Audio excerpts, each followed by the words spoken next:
Mom chose my toxic stepsister over me and kicked me out, but years later, I'm engaged and his company dropped her husband's contract as a client, and now she's blaming me. I'm a 26-year-old woman engaged to my fiancé, Jeff, who's also 26. We met on a dating app 4 years ago and have been together ever since. Jeff is my soulmate, the one person who has never disappointed me. My life hasn't been easy. My parents split up when I was only 2 years old, and my dad never really bothered with me afterward. While he did pay child support, he never showed much interest in being a part of my life. My mom, who's 48, wasn't exactly a great mom either. She was more focused on her own interests than on raising me. I basically grew up with nannies and babysitters. When I got older, I realized my mom was more into her social life than being a parent. She was a freelance artist and made enough money, thanks to child support, to not worry about me much.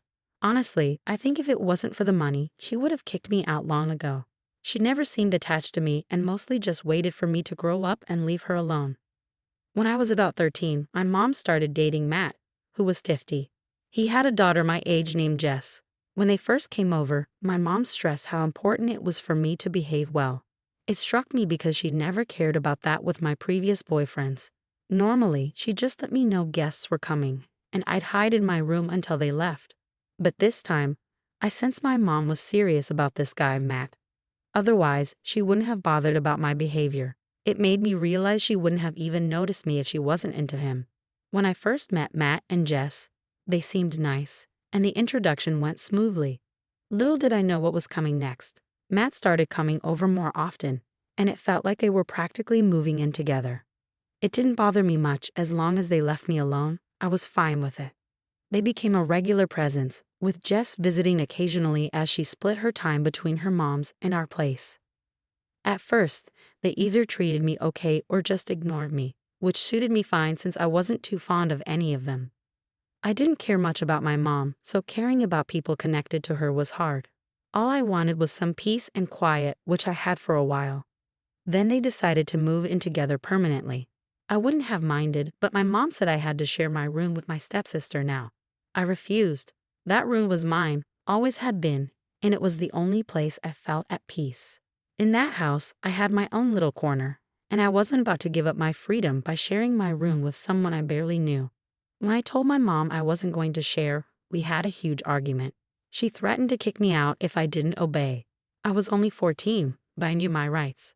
I felt like I had to stand my ground because my mom wasn't exactly trustworthy. Plus, it just made sense. I knew she couldn't kick me out until I was an adult without getting in trouble. So I called her bluff and told her she couldn't do it. She was frustrated but had to give in and let me keep my room. Instead, she decided to transform the basement into Jess's room. It wasn't as nice as mine, but my mom worked hard to make it comfortable. When she was finished, it looked just as good as any other room in the house. So I didn't see why it was such a big deal. But that's when Jess started disliking me. I think it had something to do with my mom announcing to everyone during the house tour that Jess had to live in the basement because I wasn't willing to share my room. I couldn't understand why she'd make such a public announcement. I still can't figure out why she did it. Maybe she wanted to make me feel guilty by announcing it in front of Jess. But it just made me uncomfortable. Or perhaps she enjoys drama and wanted Jess to know I refused to share my room, which caused tension between us because Jess didn't seem like the type to let things slide. My mom's prediction was right. Jess didn't let it go, and from that day on, she treated me like the enemy. Even though she spent half the month with her mom, the days she was with us were unbearable. She was constantly mean to me and made hurtful remarks right to my face. Let me paint a picture of the things she would say. Once, she suggested that my dad left my mom because of me, and then she laughed as if it were a joke. She'd also poke fun at my looks, especially because I was a bit chubby back then. At school, she had a group of mean girls, and she never missed a chance to join in on bullying me with them. Before, she and her friends would just ignore me, and I preferred that. We were never friends, but that was better than being enemies. What hurt the most was that I hadn't even done anything to her. She was just upset that I didn't want to share my room with her. It seemed like such a silly reason for her to hate me so much and make my life miserable. My room was my sanctuary, especially with a mom like mine. Who could blame me for wanting my own space? Besides, if any of them had bothered to get to know me, I might have considered sharing. But she was a stranger, and I wasn't comfortable sacrificing my privacy for her. I never complained to my mom or Matt because they knew and didn't care. They turned a blind eye to my struggles because I wasn't important to them. So I had to endure it and let her walk all over me. I try to stand up for myself sometimes, but it only made things worse. Our parents would intervene, and I'd end up getting grounded because, well, they favored her. She'd cry a bit and get away with it, but I couldn't fake tears like her, and I wasn't that manipulative. So I'd be the one punished while she got off easy, and I had to deal with it. Growing up there was awful, and I despised my life. When I was finally kicked out around my 18th birthday, I felt more relieved than anything else. I had endured my family's chaos for years, and it only got worse over time. Jess remained a nightmare to deal with, and our parents blindly supported her, no matter what. Over 4 years, she turned our entire high school year against me, and I was left with only a few friends who still talked to me. Everyone else despised me just because she did, and that was reason enough. It took a toll on my mental health, and I struggled in every aspect. I gained a lot of weight from binge eating, which worsened my appearance. I was overweight, battling acne, and my hair was a mess. On top of that, my grades were suffering, so not only did I look bad, but I also seemed unintelligent to everyone else. I had nothing going for me and hit rock bottom. Home life wasn't any better with Jess and my parents. My mom became increasingly unbearable, constantly comparing me to Jess, despite knowing she made my life worse. Things were bad before my mom married Matt and they moved in together, but they weren't this bad. It was disheartening that my mother didn't care about me before, but after she married Matt, things went from bad to worse. She went from being indifferent to actively making me feel terrible about myself. It felt like I was living with mean girls at home too. It was clear to me that Jess was the daughter my mother truly wanted, and I was just dealt the wrong cards. Both of them wished I'd disappear, and honestly, I wanted the same thing. My mother and Jess despised me, and Matt didn't care. With no other family besides my mother and no contact with my grandparents, I had nowhere to turn. I didn't feel right asking friends for help, so I toughed it out at home to at least have a roof over my head and food until I turned 18. But then, a couple of weeks before my birthday, something happened, and I was kicked out that same day. It was a weekend etched in my memory like it happened yesterday, one of the most traumatic and stressful days of my life. We had recently graduated, and Jess had started hanging out with a new, older crowd. She befriended someone whose brother, in his last year of college, became her boyfriend. They'd socialize with his friends, who were all older than us. I was aware of their activities but didn't dare tell my parents, fearing it would backfire. So I kept quiet about Jess drinking and likely smoking weed. I had no interest in those things. I was already struggling with weight and grades. I didn't need more trouble. But that day, I must have left my room unlocked before showering. Suddenly, I heard banging on the bathroom door, and my mother was screaming at me to come out immediately. I quickly dressed and rushed out to see what was going on. When I emerged from the shower, my mother, Matt, and Jess were waiting in my room, wearing serious expressions. My mother produced a bunch of empty beer bottles from under my bed, and even more damning, a large plastic baggie filled with what looked like grams of weed. I knew it wasn't mine, and so did Jess. But my parents didn't know that. Somehow, she must have planted it while I was away and then told my mom. They began yelling at me, accusing me of being a terrible person. It wasn't just about the alcohol and drugs. My mom also criticized me for being a disappointment and for eating all the food. She called me a waste, convinced I'd never amount to anything and would just keep living with them, wasting their money. I repeatedly tried to explain that none of it was mine, and I didn't know how it ended up in my room, but she wouldn't believe me. She got furious when I suggested Jess might have planted it to frame me.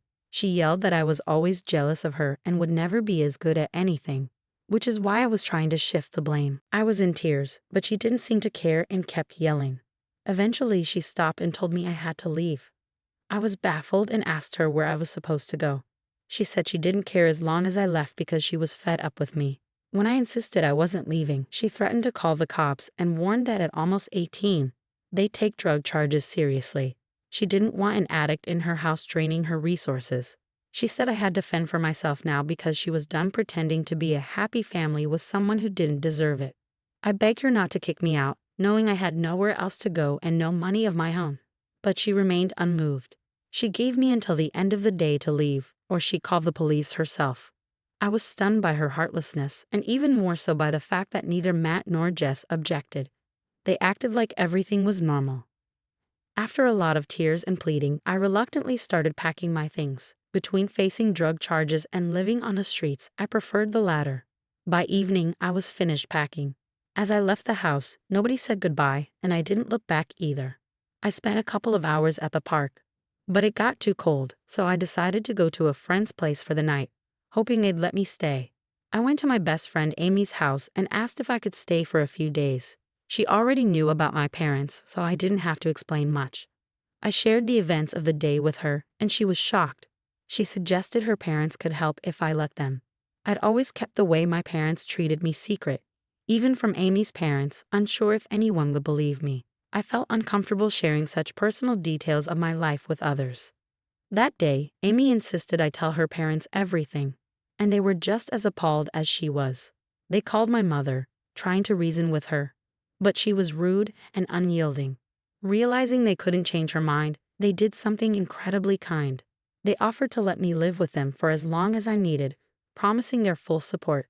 They were well off, so money wasn't an issue, and Amy was willing to share her room with me because she cared about me.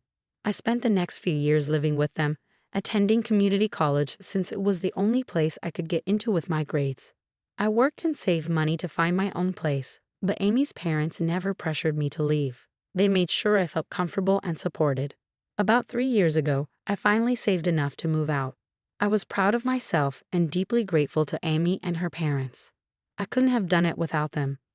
Even on the day I moved out, Amy's parents helped me settle into my new place and assured me I was always welcome back to visit or even live with them again. It was a turning point in my life.